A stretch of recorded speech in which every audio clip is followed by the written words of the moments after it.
8장에서 가늠한 여인을 광장으로 끌고 온 바리새인과 유대인들에게 너희 중에 죄 없는 자가 저 여자를 돌로 쳐라. 그러니까 사람들이 아무도 치지 못했어요. 그리고 그 바리새인과 유대인들을 향해서 말씀을 해주시는데 내가 생명의 빛이다 라고 말씀해 주신 거예요. 그 말씀은 바리새인과 유대인들이 어둠 가운데 있고 내가 빛이니 나에게로 오면 너희가 어둠 가운데 다니지 않고 빛으로 나아오게 될 거야 하고 회개로의 초대, 또 복음으로의 초대였죠. 그리고 이어서 생명의 빛과 그리고 길과 진리에 관해서 쭉 말씀을 해주셨어요. 그리고 9장 첫 번째에 한 사람을 고치시는데 맹인을 고치시는 거예요. 그러니까 예수님은 영적으로 맹인이었던 사람들이 어떻게 빛으로 나오는지에 대해 자세히 말씀해 주신 이후에 바로 시간적으로 이어지는 사건은 아닙니다. 요한이 중요한 사건들을 짜집게 해서 쓴 글이기 때문에 바로 시간적으로 이어진 건 아니지만 그 이후에 예수님께서 맹인을 고치시는 사건을 보여줌으로써 실제적으로 어떻게 맹인이 눈을 뜨게 되는가, 그리고 어둠 가운데 우리가 어떻게 빛으로 나아가는가를 예수님께서 이제 보여주시는 거예요. 예수님께서 길을 가실 때에 날 때부터 맹인인 사람을 보았어요.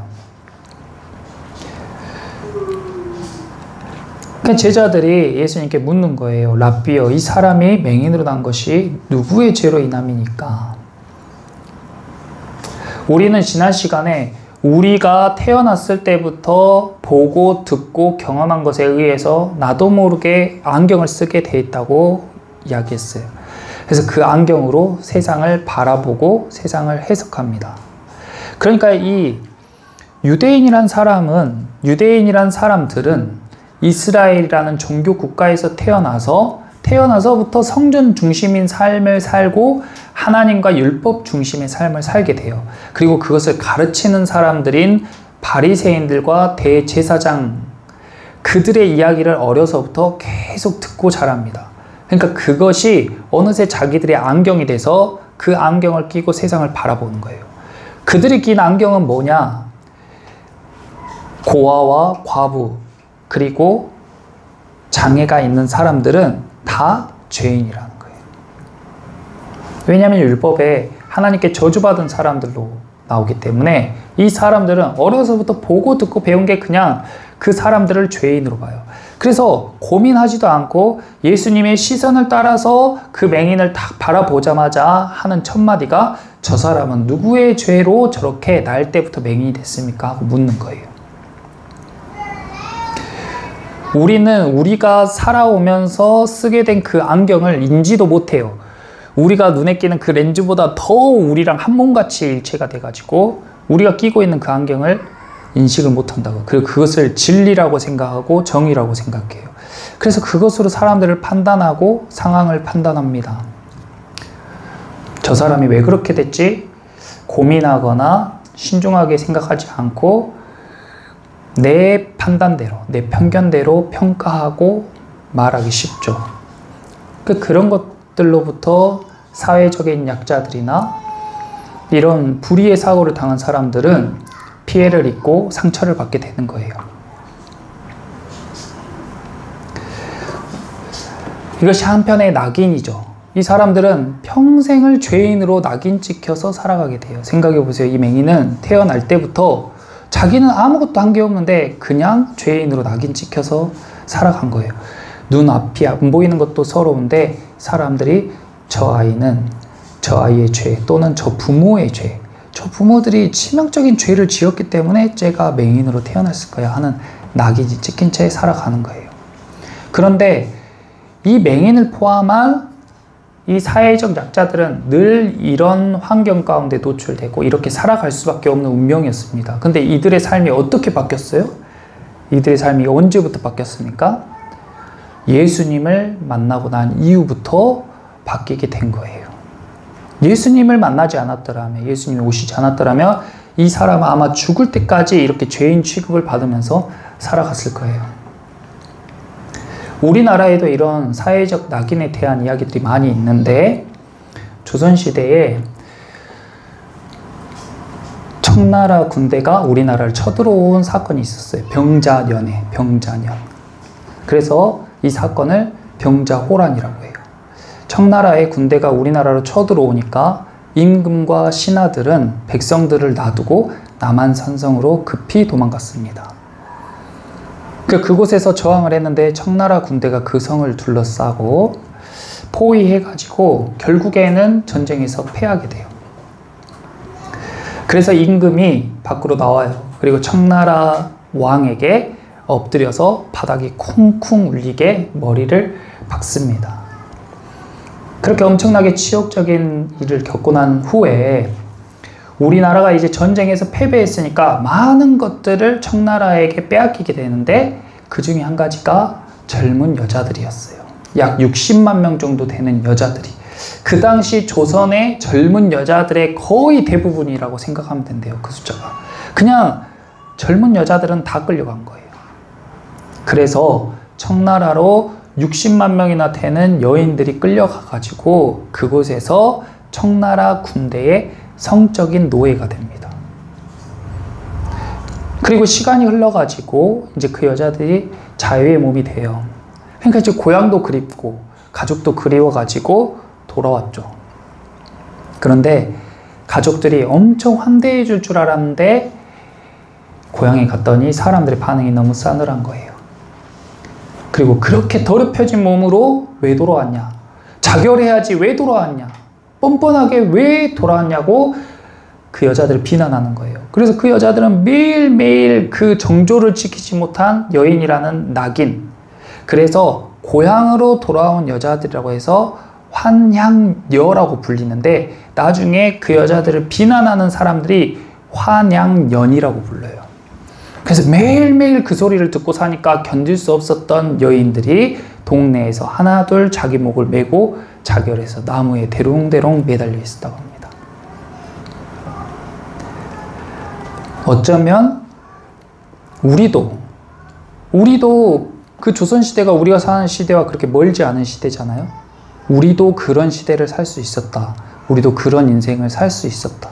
근데 어떻게 우리는 이렇게 여인들이 어쩌면 지금도 여자들은 배우지 못하고 여자들은 겸상도 못하고 여자들은 자기의 마음대로 배우자도 정하지 못하는 그런 시대에 우리가 지금까지 살고 있을 수도 있었는데 지금은 어떻게 이렇게 인권이 회복되고 이렇게 자유로워지고 이렇게 살기가 좋게 됐는가. 그것은 기독교의 영향을 받은 서구의 문화가 우리 삶 가운데 들어오게 되면서 그렇게 된 거예요. 당연한 게 아닙니다. 우리도 이 날 때부터 맹인된 사람처럼 그런 인생을 살 수도 있었던 거예요. 근데 우리는 아무런 노력 없이 지금과 같은 삶을 누리고 있잖아요. 이것은 다 하나님의 은혜이자 선물이라는 것을 기억하시기 바랍니다. 이 맹인의 삶에도 예수님이 선물처럼 찾아오셨어요. 맹인이 뭐 착한 일을 해서 찾아간 것도 아니고요. 맹인이 예수님을 간절히 바래서 찾아간 것도 아니에요. 그냥 예수님이 길을 가시다가 그 맹인을 보셨어요. 그리고 그 맹인 삶 가운데 찾아오셨어요. 예수님을 믿지 않는 사람들은 이것을 우연이라고 합니다. 예수님 믿는 사람들은 하나님의 계획, 하나님의 섭리 안에 일어난 일이라고 해요. 왜냐하면 여기 이제 말씀 계속 보면 그 내용을 알 수가 있어요. 예수님은요, 그 사람을 정죄하지 않고 그 사람이 자기나 부모의 죄로 인한 것이 아니라 하나님이 하신 일을 나타내고자 하심이라 이렇게 이야기했어요. 그러니까 예수님 진짜 말이 예수이죠. 어떻게 너희 중에 죄 없는 자가 돌로 치라 이런 말도 정말 닭살돋게 대단한 말인데 우리 같으면 어떻게 말했겠냐고요. 내 주위에 이런 비극을 겪는 사람이 있었다면 우리가 어떻게 얘기했겠어요? 그 사람에 대해서 이야기할 때. 이것은 일반적으로 계속 적용되어야 되는 말이 아니고 아픈 사람을 볼 때마다 너를 통해 하나님이 하실 일이 있어. 그렇게 이야기하면 듣는 사람이 상처일 경우도 있잖아요. 그러니까 늘 하얀색만 맞는 게 아니라 어느 때는 하얀색, 어느 때는 까만색. 예수님이 이 타이밍에 이 사람에게 이 맹인을 통해서 하나님이 하시는 일을 나타내고자 하시는 거야 하고 제자들에게 이야기한 후에 바로 하나님이 하시는 일을 보여주는 거예요. 그래서 이 맹인에게 네 눈에다가 흙에다가 침을 다 이겨가지고 그 맹인의 눈에 바릅니다. 그리고 그 맹인에게 실로암으로 가서 씻어라 하고 말씀하셨어요. 근데 그 맹인이 그 말씀에 순종했습니다. 실로암 가서 눈을 다 씻고 났더니 앞이 보이기 시작한 거예요. 근데 예수님 없어졌어요. 근데 이 이야기가 5장에 나오는 38년 된 병자 이야기와 너무 똑같죠. 요한복음 5장에도요 38년 된 병자가 있었어요. 그 병자에게 예수님이 찾아가셨습니다. 그리고 그 병자에게 일어나 걸으라고 말씀하셨고 그 사람이 순종함으로 일어나 걸었습니다. 거기까지 똑같았어요. 그런데 그 사람은 예수님을 유대인들에게 고발했습니다. 왜요? 유대인들이 두려워서, 또 자신의 안위를 위해서. 그래서 예수님을 고발했어요. 그리고 나서 예수님과의 관계가 끊어졌다. 오늘은 예수님과 우리의 관계에 대해서 이야기해 보려고 하는데, 그 38년 된 병자는 병 고침을 받았지만은 예수님과의 관계가 끊어졌어요. 우리 삶 가운데 문제가 해결되고 병이 치유되고 물질적으로 부유해지는 것이 마냥 복으로 볼 수 없는 것은 그 사건으로 인해서 예수님과 우리의 관계가 어떻게 되었느냐까지 보아야 된다는 거예요. 이 날 때부터 맹인이었던 사람은 이제 맹인이라고 부를 건데, 이 맹인은 예수님께서 눈을 뜨게 해주셨어요. 그때까지만 해도 이 맹인이 무엇이라고 하냐면, 그 주변의 이웃들이 저 사람 그 맹인 아니야? 아닌 것 같은데? 긴 것 같은데? 이렇게 이야기하자 이 사람이 내가 바로 그 사람입니다 하고 고백했습니다. 그래서 어떻게 눈을 뜨게 됐냐 했더니 11절에 맹인이 이렇게 대답했어요. 예수를 하는 그 사람이 진흙을 이겨 내 눈에 바르고 나더러 실로암에 가서 씻으라 하기에 가서 씻었더니 보게 되었노라. 거기 그 사람의 동그라미 쳐보세요. 그리고 12절에 그들이 이르되 그가 어디 있느냐 이러니까 이르되 알지 못하노라. 예수님과의 우리와의 관계가요, 교회에 오게 되는 거죠. 우리는 교회에 오게 돼서 예수님 만나고, 아니면 길거리에서 전도를 통해서 예수님을 만나게 되는데요, 예수님과 우리의 관계가 처음에는 그냥 그 사람 정도라는 거죠. 기독교에서 믿는 대상, 아니면 뭐 하나님, 크리스마스 때 사탕 받으러 교회 갔다가 잠깐 들어본 그분, 그냥 그분이에요. 그분. 그러니까 그분이 어디 있는지 알지 못해요. 어떤 사람인지 알지 못해요. 이렇게 우리는 예수님과 관계를 시작한다는 거예요. 그런데 38년 된 병자는요, 여기서 끝나버렸어요.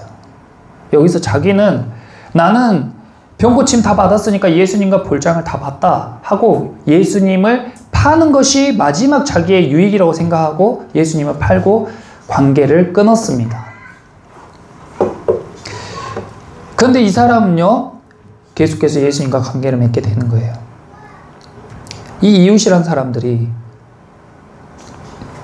날 때부터 맹인이었던 사람이 눈이 보이게 되면 축하해주고 파티라도 해줘야 되는 것 아닙니까? 그런데 이 사람한테 어떻게 보게 됐냐? 너가 보게 된 날이 안식일인 줄 아냐? 하면서 그 사람을 바리새인들에게 끌고 가요. 바리새인들에게 끌고 가면 뻔하잖아요. 그 사람이 좋은 꼴을 보겠습니까? 어떻게 이렇게 남이 잘 되는 꼴을 못 보는지.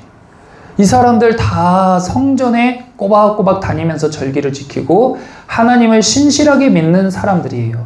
근데 남이 잘 되는 꼴을 못 봐요. 평생을 앞을 못 보다가 이제 눈을 뜨게 된 사람을 바리새인들에게 데리고 갔어요. 그래서 바리새인들이 어떻게 보게 되었는지 그 사람한테 묻습니다. 이 사람 똑같은 말을 또 하게 됐죠.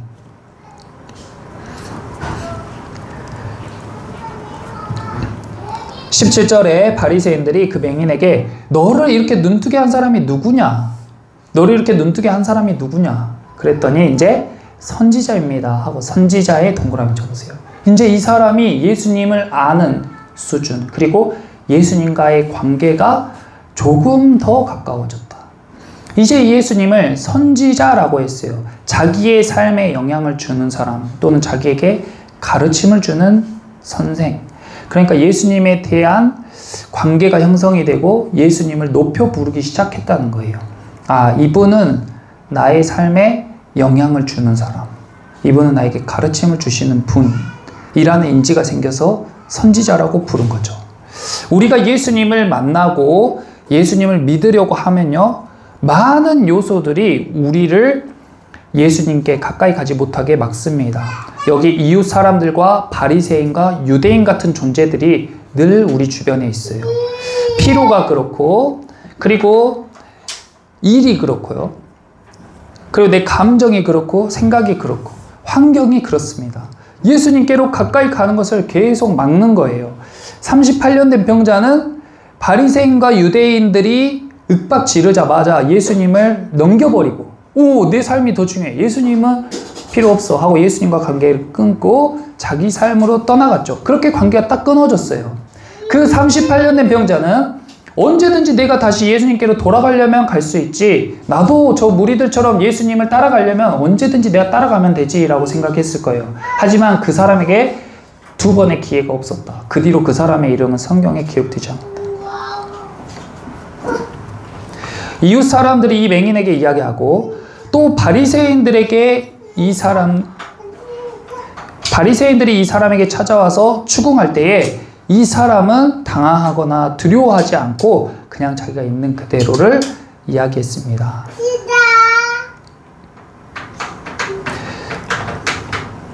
그리고 또 한 가지 놀라운 사실은, 이 바리새인은 예수님을 어떻게든 무너뜨리려고, 어떻게든 사람들이 예수님을 믿지 못하게 하려고 열심히 이렇게 사람들을 추궁하고 예수님 뒤를 캤지만, 이 바리새인들의 행동으로 인해서요, 예수님이 이 맹인을 눈뜨게 한 사실이 참이라는 것을 증언하는 꼴이 된 거예요. 이 바리새인들이 맹인이 눈뜬 게 거짓말이다 이렇게 하는 사람이 한 명도 없어요. 맹인이, 날 때부터 맹인이었던 사람이 눈을 뜬 것은 100% 사실인데 그것을 어떻게 했냐, 그것이 불법이냐 아니냐, 이것 가지고 토론하고 있다고요. 예수님의 적인데 만약에 그것이 거짓이라면, 제자들이 꾸민 이야기라면 이 바리새인들이 그렇게 이야기할 리가 없죠. 이 바리새인들은요, 그것이 사실인지 확인하기 위해 맹인의 부모까지 찾아갑니다. 그래서 그 맹인의 부모들까지 증인으로 삼아가지고 다 이야기해요. 이것이 하나님을 대변하고 예수 그리스도를 증언한다는 사실을 자기들은 꿈에도 생각을 못하고 이렇게 행동하고 있는 거예요. 하나님은 모든 악인들의 행동까지 합력하여 선을 이루시는 분이고, 그 악인들의 행동까지 예수 그리스도의 사역의 일부가 될 수 있도록, 가룟 유다가 예수님을 팔아넘기지만 그것이 십자가의 영광을 취하는 데 결정적인 역할을 했던 것처럼 하나님은 그렇게 모든 것이 계획되어 있으시다. 이 부모에게 바리새인들이 찾아가서 자기 아들에 대해 묻자 이 부모들이 두려워해요. 그러니까 이 바리새인들과 유대인들의 힘이 얼마나 강하냐고요. 그러니까 벌벌벌 떨면서 두려워하는데, 뭘 두려워하냐면 22절에 그 부모가 이렇게 말한 것은, 이미 유대인들이 누구든지 예수를 그리스도로 시인하는 자는 출교하기로 결의하였다. 예수를 그리스도로 시인하는 자는 출교하기로 결의하였다. 이걸 두려워하는 거예요. 38년 된 병자도 이걸 두려워해서 예수를 넘겼어요. 예수님을 믿는다는 것은요, 우리의 삶 가운데 꽃길만 펼쳐지는 게 아니에요. 예수님을 믿는다는 것은 우리의 삶이 완전히 바뀐다는 거예요. 우리의 삶에 그동안 쓰고 있던 안경을 벗는다는 거예요. 그동안 어둠 가운데 걸어가는데 빛으로 나아간다는 거예요. 그런데 빛으로 나아가는 것이 마냥 좋은 일만은 아니에요. 유대인들의 사회에서 출교당한다는 건요, 사회적인 고립을 뜻합니다. 우리가 사는 사회에서 고립당한다는 거예요. 조선시대였으면 환양년으로 살아야 되는 그런 처지일지도 몰라요. 동네 사람들에게 매일매일 비난받아야 하는 그런 처지일지도 모른다고. 그러니까 이 맹인의 부모님들이 두려웠던 거예요. 예수님을 그리스도로 시인하며 살아간다는 것은 어쩌면 그런 어려움 가운데 처할 수도 있다는 겁니다. 그런데 이 맹인은요, 그것을 두려워하지 않았어요. 그리고 아픔 못 봤지만요, 앞을 평생 본 사람들보다 훨씬 더 지혜롭고 훨씬 더 알 것을 아는 사람이었어요. 24절에 바리새인들이요, 맹인을 두 번째 불러가지고 너는 하나님께 영광을 돌리라. 우리는 이 사람이 죄인인 줄 아노라 이랬어요. 이 사람들은 안다고 하는데 모르는 거예요. 예수님을 죄인으로 아는데 잘못 알고 있는 거예요. 그런데요, 맹인은 대답하되 그가 죄인인지는 내가 알지 못합니다. 한 가지 아는 것은 내가 맹인으로 있다가 지금 보는 그것입니다.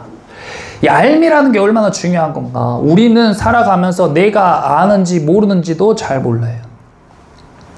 바리새인들은 자기들이 모르고 있다는 사실을 몰라요. 이것은 자기가 어둠 가운데 있다는 것을 모르고 살아가는 거예요. 평생 맹인으로 살아가니까 빛에 대해서 모르고 살아가는 것처럼 자기가 모르는데, 무지한데 무지한 줄 모르고 살아가요. 그리고 자기가 죽어가고 있는데 살아있다고 생각하고 살아가는 거예요. 반대로 맹인은요, 자기가 모르는 건 모른다고 해요.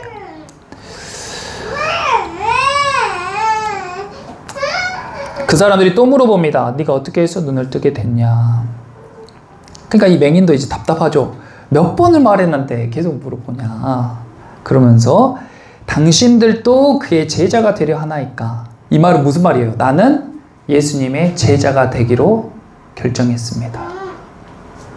이 맹인의 믿음을 보세요. 이 맹인이 예수님과 가까워지는 과정을 보세요. 처음에는 그 사람이었어요. 알지 못했어요. 어디에 있는지 어떤 사람인지 알지 못했어요. 그런데요, 이웃 사람들이 그 사람을 추궁할 때에도 흔들리지 않았습니다. 계속해서 사실만을 이야기했어요. 자기가 경험한 거, 자기가 보게 된 거. 그리고 바리새인들 앞에 가게 됐어요. 바리새인들이 추궁할 때에도요, 이 사람은 흔들림이 없었어요. 그리고 예수님을 선지자라고 고백했습니다. 그의 부모들에게는 추궁했을 때 그 부모들은 두려워서 부인했지만 이 맹인은 예수님을 부인하지 않았어요. 그리고 두 번째 바리새인들이 불렀을 때에 이 맹인은 예수님의 제자가 되기로 결심합니다. 그래서 예수님의 제자가 되기로 결심한 이 사람이요, 30절에 그 사람이 대답하여 이르되 이상하다, 이런 거예요. 이상하다. 우리는 이상한 걸 알아야 돼요. 이상하다. 내 삶 가운데 일어나는 현상, 그 전에는 당연하다 생각했던 것들이 이상하기 시작해지는, 이상하다. 이 세상은 이상하다. 이 세상은 이상한 것 투성입니다. 이상하다가 있어야 하나님을 궁금해하게 돼요. 왜냐하면 그 이상한 것이 하나님이 아니면 설명이 안 되기 때문에. 이상하다. 이 사람이 내 눈을 뜨게 하였을 때 당신들은 그가 어디서 왔는지 알지를 못하네. 당신들은 하나님의 사람이라고, 하나님을 섬기는 사람이라고, 하나님의 율법을 연구하고 잘 아는 사람이라고 하는데 왜 당신들은 모르고 나를 고쳐준 예수는 안가? 이상하다.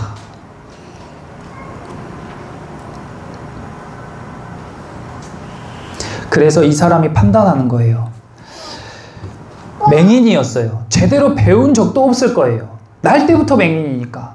근데요, 지식으로 아는 것도 아니고 경험으로 아는 것도 아니에요. 우리 안에 있는 영이 살아나면, 내가 예수님을 그리스도로 시인하고 예수님의 제자가 되기로 결단하고 예수님을 믿으면 내 안에 영이 살아나요. 영이 살아나면 감각이 깨어나는 거예요. 감각이 깨어나면 이상한 거예요. 세상의 이상함이 감지되는 거예요. 그러면서 배우지 않아도 31, 32, 33절과 같은 고백이 나옵니다.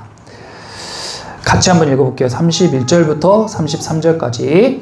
하나님이 죄인의 말을 듣지 아니하시고 경건하여 그의 뜻대로 행하는 자의 말은 들으시는 줄 우리가 아나이다. 창세 이후로 맹인으로 난 자의 눈을 뜨게 하였다 함을 듣지 못하였으니 이 사람이 하나님께로부터 오지 아니하였으면 아무 일도 할 수 없으리라. 거기 하나님께로부터 오지, 밑줄 그으세요.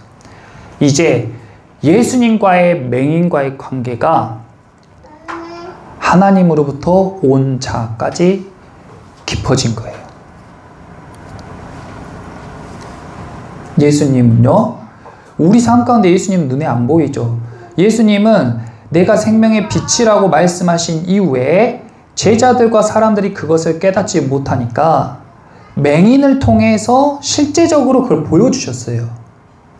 눈먼 자가 보게 되는 것, 어둠에서 살아가던 사람들이 빛으로 나아오게 되는 것. 마찬가지로 예수님은 우리 삶 가운데 말씀으로 역사하시지만 우리 시대 가운데 실제적으로 경험하게 하기 위해서 주님의 몸된 교회를 세우신 겁니다. 그러니까 이 교회는 예수님의 몸이고 교회에 옴으로써 우리는 예수님을 만나고 예수님을 경험해요. 근데 이 교회가 어떤 사람들에게는 그냥 그 교회예요. 그 교회가 무슨 일을 하는지, 그 교회에 어떤 일이 있는지 알지 못해요. 그냥 수없이 많은 교회 중에 하나예요. 그렇게 관계가 시작돼요. 그런데 교회에 나옵니다. 그리고 말씀을 듣고 예배를 하면서 뭔가 자기에게 좋은 영향을 주는 경험을 해요. 그것이 예수님을 선지자로 인지하는 그런 관계예요. 그러니까 교회가 그래 나에게 마음도 편안하게 해주고 나의 삶에 교훈도 주고 뭔가 인간적인 관계도 하게 하고 괜찮네, 나한테 좋은 영향을 주네, 이 정도가 예수님을 선지자로 관계하는 정도라고요. 그런데 내가 이제 제자가 돼봐야겠다. 그리고 나를 방해하는 요소로부터 내가 이겨내야겠다. 세상에 이상한 것들을 감지하기 시작했다. 그러면서 더 깊어지잖아요. 그러면 어떻게 되냐면 이 교회가 하나님께서 역사하시는 교회구나. 하나님이 이 교회를 통해서 일하시구나. 뭔가 초월적인 존재가 이 처소를 통해서 역사하시는구나 하고 하나님께로부터 왔다는 것을 인지하기 시작하는 거예요. 그리고 바리새인들이 네가 온전히 죄 가운데 나서 우리를 가르치느냐 하고 쫓아내어 보내니라. 이제 출교당했어요. 이제 세상으로부터 단절이야. 그런데 세상으로부터 그렇게 내 이름 때문에 세상에서 박해당하고 내 이름 때문에 세상에서 핍박당한 사람을요, 예수님이 찾아오시는 거예요. 그때 비로소 예수님을 만나게 되는 거예요. 아무것도 안 하고 가만히 있으면서 왜 나는 아무 일이 없냐, 나 왜 아무 감흥이 없냐, 아무 일을 안 하니까 아무 감흥이 없죠. 그런데 이렇게 예수님을 위해서 박해당하고 쫓김 당할 감수를 하면서까지 빛으로 나아가는 자들에게 예수님이 손을 내미시는 거예요. 딱 쫓겨나자마자 예수께서 그들이 그 사람을 쫓아냈다 하는 말을 듣고 바로 맹인을 찾아가시는 거예요. 그래서 첫 마디가 인자를 믿느냐, 네가 나를 믿냐. 그랬더니 36절에 맹인이 대답합니다. 주여. 거기 동그라미 쳐보세요. 주여. 이제 예수님과 맹인과의 관계가요, 예수님을 주님으로 대하는 관계까지 깊어지는 거예요. 여기까지 가야 되는 거예요. 주여라는 고백은 주인과 종의 관계에서 고백하는 거예요. 그러니까 이제 나의 삶 가운데 주인으로 삼고 나는 주님의 종입니다. 그러므로 예수님의 말씀에 순종하겠다는 거죠.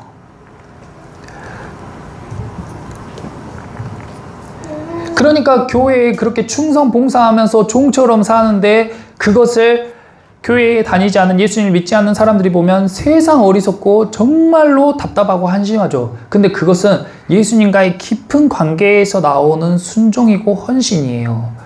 물론 그것이 순종과 헌신이 아닌 예수님과의 계약적인 조건으로 자기가 원하는 바를 하나님께 얻기 위한 율법적인 헌신일 수도 있어요. 근데 그 모양이 똑같기 때문에 함부로 우리가 판단할 수는 없는 겁니다. 예수님을 사랑하는 마음에서 순종하는 마리아와 마르다와 같은 사람들과 그리고 예수님께 무언가 얻어보려고 순종하는 가룟 유다의 모습이 똑같아요. 구별하지 못합니다, 우리가. 그러니까 그것을 우리가 한쪽으로 보고 정죄하기보다는 좋은 것을 보고 따라가야 돼요. 교회를 위해 헌신하고 순종하는 것은요, 예수님과의 깊은 관계를 이야기해요. 목회자에게 충성 봉사가 아니에요. 목회자가 하나님의 말씀을 대언한다고 생각하고 성도들도 말씀으로 분별하고 그것이 맞다고 생각하며 우리가 같이 순종하며 나아가는 겁니다. 아니라고 생각하면 이 맹인처럼 바리새인이 말하더라도, 대제사장이 말하더라도 이상하다, 그건 아닌 것 같다 이야기할 수 있는 거예요. 주여 하고 이야기했어요. 그래서 예수님이 그 맹인에게 이야기하기를 내가 심판하러 이 세상에 왔으니 보지 못하는 사람은 보게 하고 보는 사람은 맹인이 되게 한다. 지혜 없는 자는 지혜 있게 하고 스스로 지혜 있다 하는 사람들은 미련하게 만드는 거예요. 많이 배웠다 하는 사람이 예수를 잘 믿는 거 아니고요.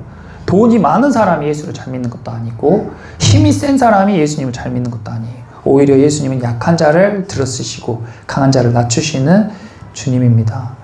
그 얘기를 듣고 바리새인들이 그럼 우리도 맹인인가? 이랬어요. 우리도 맹인인가? 그래도 조금 양심 있는 사람들도 있는 것 같아요. 기분 나빠하는 게 아니라 우리도 맹인인가? 그러니까 41절에 예수님께서 너희가 맹인이 되었다라면 죄가 없으려니와 본다고 하니 너희 죄가 그대로 있느니라. 아, 내가 무지하구나. 내가 어둠 가운데 있구나. 내가 죄 덩어리구나 하는 사람은요. 예수님의 공로를 힘입어서 죄 없게 되고 빛을 보게 되고 생명을 얻게 돼요. 근데 반대로 나는 잘 보이는데 나는 다 아는데 난 예수님 필요 없는데 하는 사람들은요. 계속 어둠 가운데 헤매고 무지함에 살아가고 죽음으로 향해 걸어가는 거예요. 그러니까 예수님과의 관계가 중요한 거죠. 예수님과의 깊은 관계를 맺기를 축원합니다.